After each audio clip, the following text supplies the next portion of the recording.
किसानों की आय दोगुनी करने कही थी। किसान बेबस है, लाचार है, आवारा पशु उनके खेतों को बर्बाद कर रहे हैं और ऊपर से प्राकृतिक मार।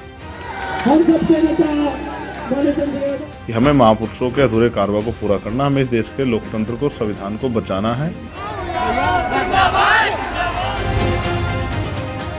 सीतापुर में कार्यकर्ता सम्मेलन को संबोधित करने आजाद समाज पार्टी के राष्ट्रीय अध्यक्ष चंद्रशेखर आजाद जी आए थे, जिन्होंने कार्यकर्ताओं को संबोधित किया है। सर, आज सीतापुर आपका आगमन हुआ है, कार्यकर्ताओं का कौन सा मंत्र दिया आज? मैं समझता हूं कि विचार में बहुत शक्ति है। एक सिद्धांत है कि दुनिया में व्यक्ति राज नहीं करता, विचार राज करता है। तो आप अपने विचार से ज़्यादा लोगों को जोड़िए। लोकतंत्र है, जिसके साथ ज़्यादा लोग जुड़ेंगे, जिसके समर्थन में ज़्यादा लोग उसको वोट देंगे, वो कामयाब हो जाएगा, और जिसके पास जो कामयाब होगा उसको जनता की सेवा करने का मौका मिलेगा। तो मैंने लोगों को विचार दिया कि हमारे महापुरुष देश में क्या चाहते थे और किन बातों को ध्यान में रखते हुए किन कमियों के कारण लोकतंत्र आया। लोकतंत्र यानी कि जनता द्वारा जनता का शासन। लेकिन आज कहाँ जनता का शासन है? आज किसानों के खिलाफ कानून बनता है, जनता किसानों से पूछता है? कोई ड्राइवर्स के खिलाफ कानून बनता है तो कोई पूछता है क्या? मेरा ये मानना है, बहुत सारे नौजवान बेरोजगार घूम रहे हैं। पढ़ लिख के माँ बाप ने खूब पैसा खर्च किया, एक एक पैसा जुटाया, मेहनत का इकट्ठा किया, ज़मीन बेची, कर्ज लिया और बच्चे को पढ़ाया। लेकिन आज पढ़ लिख के वो सड़कों पे घूम रहा है, क्योंकि सरकार कहते हैं हम पे ठेकेदारी नहीं है। किसानों की आय दोगुनी करने कही थी। किसान बेबस है, लाचार है, आवारा पशु उनके खेतों को बर्बाद कर रहे हैं और ऊपर से प्राकृतिक मार है। महिलाएं असुरक्षित हैं। दलित पिछड़े वर्ग को जो आरक्षण मिलता था उसको घोटाला कर करके लूटा जा रहा है। 69 शिक्षक भर्ती के बच्चे सड़कों पर बैठे हुए हैं। दिव्यांग जो हैं उनको उनकी भर्ती में घोटाला हुआ, वो भी स्मारक वाले, वो भी सब लोग सड़कों पे हैं। सरकार सुनने को राजी नहीं। मैं मानता हूँ इन सब चीज़ों में, इस व्यवस्था में परिवर्तन की जरूरत है। बहुत सारी सरकारें आकर चली गई, लेकिन आप ताकत में करोगे क्या? इसको मैंने आज लोगों को बताया कि हम प्रयास ये करेंगे कि सरकारी सिस्टम को बढ़ावा दिया जाए। जितने प्राइवेट सेक्टर है उनको सरकारी उपक्रमों में बदला जाए और सरकारी उपक्रमों को सुविधा और अवसर उनके बढ़ाए जाएं। जैसे कोई भी नेता हो, अधिकारी, कर्मचारी, उनके बच्चों को सरकारी स्कूल में पढ़ने का अवसर मिले और उस सरकारी स्कूल में पढ़ें, जिससे कि आम आदमी के बच्चों को भी, गरीब किसान मजदूरों के बच्चों को भी वैसी शिक्षा मिले जैसी पैसे वालों को मिले। ऐसे इलाज को लेके, ऐसे ही समान काम समान वेतन को लेके, ऐसे ही आरक्षण का जो फॉर्मूला है कि 100% आरक्षण सरकारी नौकरी में होना चाहिए, जिसकी इतनी संख्या भारी उसकी इतनी हिस्सेदारी होना चाहिए, ये सिद्धांत लागू होना चाहिए। बहुत सारी ऐसी चीज़ें हैं, न्यूनतम वेतन तय होना चाहिए। जिस काम के लिए सरकारी कर्मचारी 40,000 रुपये मिलते हैं, आम आदमी को भी उसी काम के लिए उतने समय के लिए 40,000 रुपये मिलने चाहिए।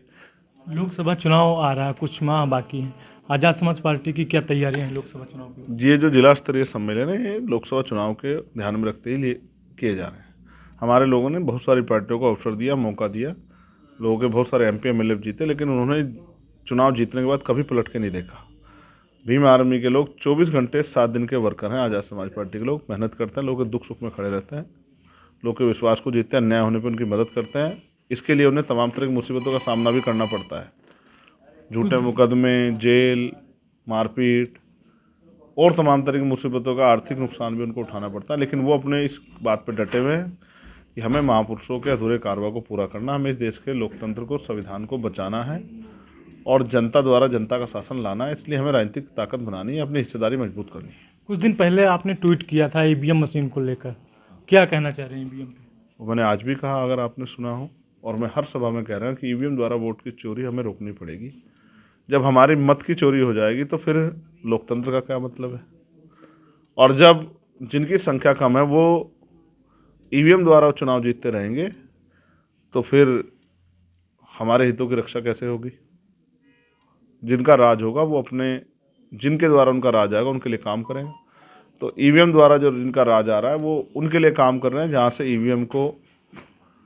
EVM के द्वारा राज लाने के लिए जो व्यवस्था के साधनों की जरूरत है, जो जहाँ से मिल रहे हैं। तो इसलिए मैं समझता हूँ आज की जो सरकार पूंजीपतियों की सरकार है, भारतीय जनता पार्टी के राज में पूंजीपतियों की पूंजी में आमदनी में बढ़ोतरी हुई है और गरीबों के साथ लूट मचाई हुई है। एक षड्यंत्र करके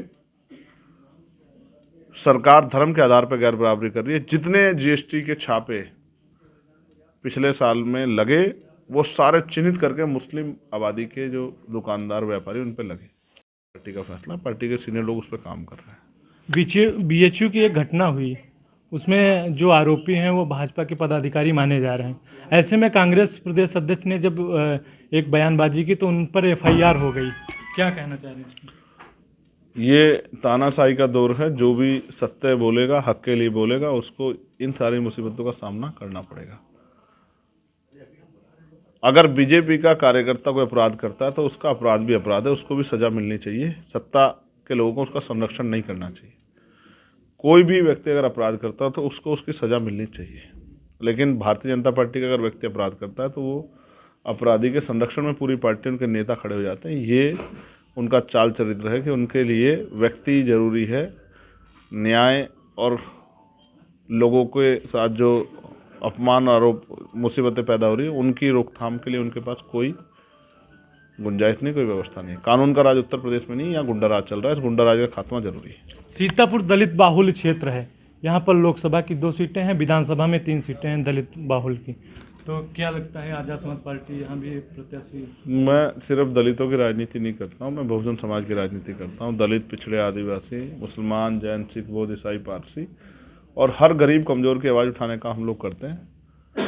तो मेरा ये प्रयास है कि लोग जागरूक हों। यहाँ सब कुछ होते हुए आप कह रहे हैं, फिर हालात क्या है, राजनीतिक हालात क्या है, आप ही बताओ।